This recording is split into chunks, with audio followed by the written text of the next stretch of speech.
Sir నమస్తే అండి. నమస్తే. సాయి కృష్ణ గారి కేసుకు సంబంధించి కాస్త పురోగతి చూస్తున్నాం. రాష్ట్ర ప్రభుత్వం సిట్ ఏర్పాటు చేసింది. ఏం జరగబోతుందంటారు? అంటే సిట్ ఏర్పాటు చేయటం, దర్యాప్తు జరుగుతుంది. ఏం జరిగింది? అతనికి ఎన్ని కేసులున్నాయి? 23 కేసులున్నాయని చెప్తున్నారు. హ్మ్. Rowdy sheeter. రౌడీ షీట్ ఉంది.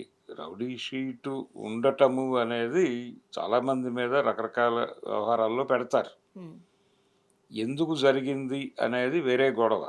కానీ లోకల్ పీపుల్‌తో అతనెలా ఉన్నాడు అనేది కూడా దర్యాప్తు జరుగుతుంది. దానికంటే గూడా ఈ రౌడీ షీట్లు వీటన్నిటికంటే ఈ కేసులు వీటికంటే గూడా అరెస్ట్ అయినటువంటి వ్యక్తిని కోర్టుకి పెట్టకుండా ఎందుకు వైలేషన్ జరిగింది అనే దాని మీద సిట్టు సీరియస్‌గా పరిశీలిస్తుందా అనేది ప్రశ్న ఇప్పుడు. అతన్ని రౌడీ షీటర్‌గా ప్రూవ్ చేస్తుందా? అంటే జస్టిఫై చేస్తుందా హత్యని? ఆల్రెడీ ఆ సీఐ గారి ఇంటి దగ్గరికి చాలామంది ప్రజలు చేరారు. చేరి వాళ్ళందరూ ఆయన చాలా గొప్పవాడు. ఆయన ఉండటం వల్లనే ఆడపిల్లలు ధైర్యంగా తిరగగలుగుతున్నారు బెజవాడలో.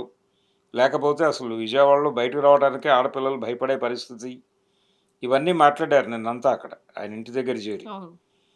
అంటే ఇదే జరుగుతుంది ఎప్పుడైనా సరే. ఆ రోజుల్లో సురేంద్ర బాబు గారు కూడా ఇద్దరు రౌడీ షీటర్లను చంపిన తర్వాత విజయవాడ మహిళల పేరుతో పోస్టర్‌లు వెలిసినాయి ఆ టైంలో. అంటే 6 షీట్ అంటారు. హ్మ్. చాలా పెద్ద పోస్టర్. విజయవాడ మహిళల పాలిటి దేవుడు సురేంద్రబాబు అన్న లెవెల్‌లో రాశారప్పుడు. ఇలాంటి ప్రొజెక్షన్ ఇస్తారు. అలాంటి ప్రొజెక్షనే సీఐ నాగరాజుకి కూడా ఇచ్చారు. అంతవరకే. హ్మ్. ఇది ఆల్రెడీ చూసిన డ్రామానే. కొత్త కథ కాదిది. అది కూడా పెయిడ్ ప్రోగ్రామే. అది కూడా వాళ్ళే కొంతమందిని ఆర్గనైజ్ చేసి తీసుకొచ్చి అక్కడ మాట్లాడించారు మీడియాతో. ఇప్పుడు ఇదే ప్రభుత్వం సిట్ ఏర్పాటు చేసింది. ఈ సిట్టు నాగరాజు నేరం చేశాడు. కాన్స్టిట్యూషన్ పరంగా నేరం చేశాడు. నేరం చేశాడని ఫీల్ అయ్యే ఆయన సస్పెండ్ చేశారు. చేశారు కాబట్టి ఇప్పుడు సిట్ వేసి దర్యాప్తు ఏం చేస్తారు అనేది కీలకం. ఏ కోణంలో దర్యాప్తు జరుగుతుంది అంటే అతని మీద ఆల్రెడీ ఒక ఎన్‌బి‌డబ్ల్యూ ఇష్యూ అయింది కోర్ట్ నుంచి. అతను వాయిదాలకు ఎగ్గొట్టాడు. ఎగ్గొట్టాడు. అతన్ని తీసుకెళ్ళి కోర్టుకు పెట్టాల్సినోళ్ళు ఎందుకు కొట్టారు? ఎందుకు చంపారు? అంటే ఇతను గంజాయి వ్యవహారాల్లో కూడా ఇతని ప్రమేయం ఉంది. గంజాయి అని అంటున్నారు గానీ డ్రగ్స్ కూడా అయ్యుండొచ్చు అనేది ఒక అనుమానం. కనుక ఈ డ్రగ్ పెడలింగు, గంజాయి అమ్మకాలు వీటి వెనకాల ఉన్నటువంటి రాజకీయ నాయకులకి సంబంధించిన వివరాలేవో అతనికి తెలుసు. హ్మ్. దాన్ని అతను ఎక్కడో డిస్క్లోజ్ చేసే ప్రయత్నం చేస్తాడు అనే అనుమానంతో చంపారు అనే కోణం కూడా ఒకటుంది ఈ గొడవలో. మరి ఆ దిశగా సిట్ ఏవైనా ప్రయత్నం చేసి ఏదైనా నిజాలు చెప్పగలుగుతుందా ప్రపంచానికంటే అది కూడా జరగదు. ఒకవేళ అలా పొలిటికల్ ఇన్వాల్వ్‌మెంట్ ఏదో ఉండి, లేకపోతే అతన్ని చంపాల్సిన అవసరం ఏముంది సీఐకి? అంటే చాలా తీవ్రంగా కొట్టారు. ఆ బాడీని తీసుకెళ్ళి ఎక్కడో పడేశారు. అనాథ శవాలని తగలబెట్టే ప్రోగ్రామ్‌లో భాగంగా ఇతని బాడీని తగలబెట్టి ఉంటారు. ఉండి ఉండాలి. ఇప్పటివరకు విషయం బయటకు రాలేదు. బాధాకరం ఏంటి అనంటే ఇప్పుడు ఎక్కడున్నారు? ఏంటంటే స్పెక్యులేషన్స్ వేరు. ఇప్పుడు మనం విజయవాడలో చిన్న పిల్లోడిని అడిగినా ఏమైందంటే చచ్చిపోయాడుగానే అంటారు. అంటున్నారు. ఉన్నాడు అని మాత్రం ఎవరు చెప్పట్లేదు. చచ్చిపోయాడా? చంపేసారా? పక్కన పెడితే. అది ఎంత భయంకరం సార్. అంటే ట్రాక్ చేయటానికి ఏమైనా ప్రయత్నం చేస్తుందా సిట్ అనేది? అతను బతికున్నాడు అని స్పెక్యులేట్ చేస్తున్నారు కొంతమంది. హ్మ్. పోనీ ఆ వివరాలు ఏదైనా సంపాదించడానికి ప్రయత్నం చేస్తుందా? అంటే ప్రభుత్వానికి ఆల్రెడీ తెలుసు. సీఐ గారు ఈ పాటికి చెప్ సీఐ గారు ఈ పాటికే చెప్పుంటాడు. ఏం జరిగింది అనేది. ఏం జరిగింది అనేది ఆల్రెడీ ప్రభుత్వం దగ్గర కొంత వివరాలు ఉన్నాయి. లేకుండా వాళ్ళేదో ఇన్నోసెంట్‌గా ఉన్నారనేది భ్రమ. ఖచ్చితంగా హోంమంత్రి గారికి వివరాలు తెలుసు. కాబట్టి ఇప్పుడు కొత్తగా సిట్ ఏర్పాటు చేయటం అనేది జస్ట్ కంటి తుడుపు చర్య మాత్రమే. మేము ఈ కేసులో చాలా సీరియస్‌గా ఉన్నాం అనేది చెప్పుకోవడం కోసం సిట్ ఏర్పాటు చేశారు తప్ప ఏమీ చేయరీళ్ళు. అయిపోయింది. అంటే జరగవలసిందంతా జరిగింది. ఇండైరెక్ట్‌గా మనకు చెప్తున్నారు కదా సార్. ఫస్ట్ సీఐని సస్పెండ్ చేశారు. తర్వాత హత్యాయత్నం కింద కేసు నమోదు హత్యా నేరం చేశారు. నమోదు చేశారు అతని మీద. దాని అర్థం ఏంటి? హత్య చేశాడనే అర్థం. చేశారనే కదా! ఇండైరెక్ట్‌గా ఒప్పుకున్నారు కదా! జగన్మోహన్ రెడ్డి గారు తర్వాత అయినా సరే చంద్రబాబు నాయుడు గారు పిలిపించుకుని, మీ కొడుకుకి జరిగిన అన్యాయానికి సంబంధించి మేము ఇది ఇస్తాం, అది ఇస్తాం అనేది ప్రామిస్‌లు చేశారుగా. దాదాపుగా 3,00,00,000 సెటిల్మెంట్ జరిగింది అనేది వినిపిస్తున్న మాట. 3,00,00,000. హ్మ్. హ్మ్. ఏ రూపంగా ఇస్తారంటారు? ఏ ఏ రూపంగా అయినా సరే ఆ కుటుంబంలో నుంచి ఒకళ్ళిద్దరికి ఏదో ప్రభుత్వ ఉద్యోగాలు కూడా ఎరవేశారు అనేది కూడా బయటకొచ్చింది.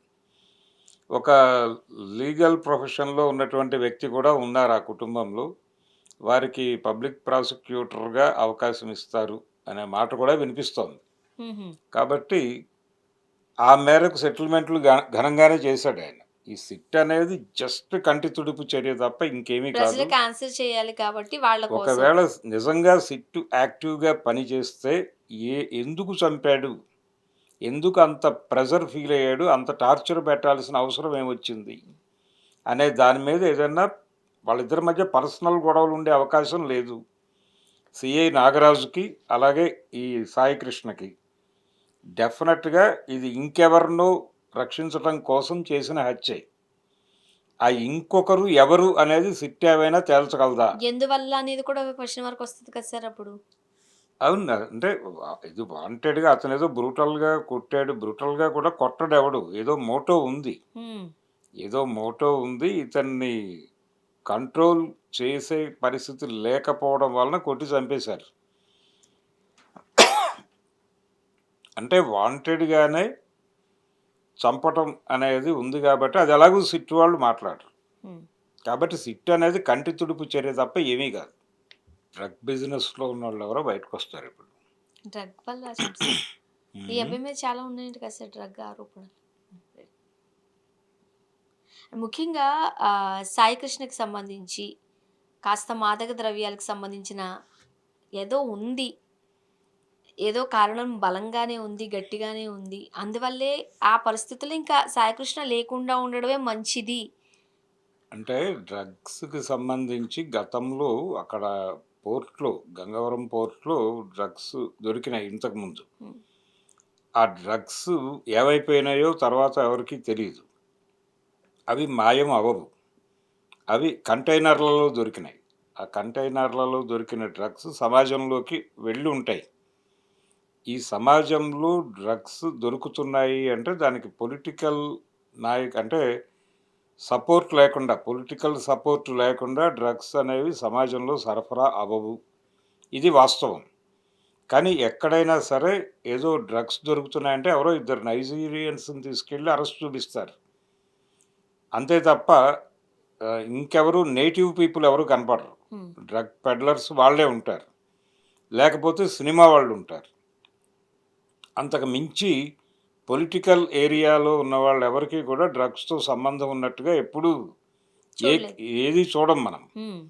ఇప్పుడు హైదరాబాద్‌లో రాడిసన్ పబ్ మీద రైడ్ జరిగింది. డ్రగ్స్ కన్జ్యూమ్ చేస్తున్నారు కొంతమంది అని ఒక జాబితా బయటకొచ్చింది. ఆ జాబితాలో పొలిటీషియన్స్ పిల్లలు కూడా ఉండుండొచ్చు. కానీ వాళ్ళ పేర్లేవి బయటకు రాలేదు కానీ, సినిమా వాళ్ళతో సంబంధాలు ఉన్న వాళ్ళ పేర్లు మాత్రం రోడ్డు మీద పెట్టారు. బయటకొచ్చాయి.